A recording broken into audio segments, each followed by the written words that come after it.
As Americans go to the polls, Native Americans quietly mark the 100th anniversary of being granted the right to vote. It's really more so an important reminder that struggles Native Americans have faced in being able to exercise rights as citizens, especially when it comes to voting.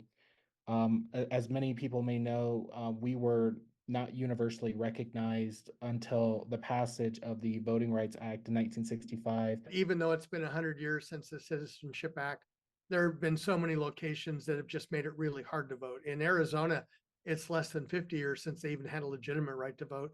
Tribe members across America are getting around barriers to vote and in recent elections helping to decide winners in swing states. I think Native votes have the ability to turn the tides of an election in certain key states. So, for instance, Arizona is up for grabs, and under the when it was between President Trump and President Biden, Navajo believes strongly that it was because of the Navajo vote that we switched Arizona, which has been a long-standing Republican state, to a Democrat state.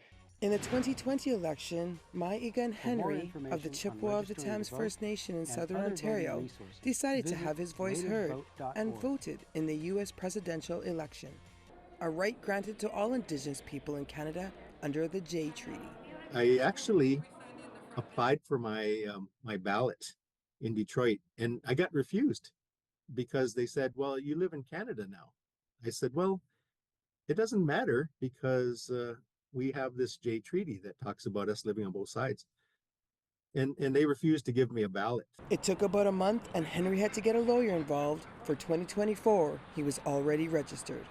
We need to have the right people, and if we have a voice, it doesn't take away my membership to be Indigenous in Canada. It didn't actually cause any problems for me, but I really think we need to have our voice heard.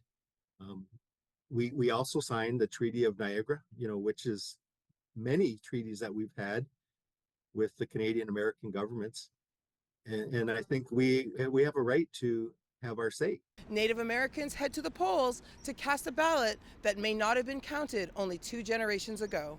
In Toronto, Beverly Andrews, City News.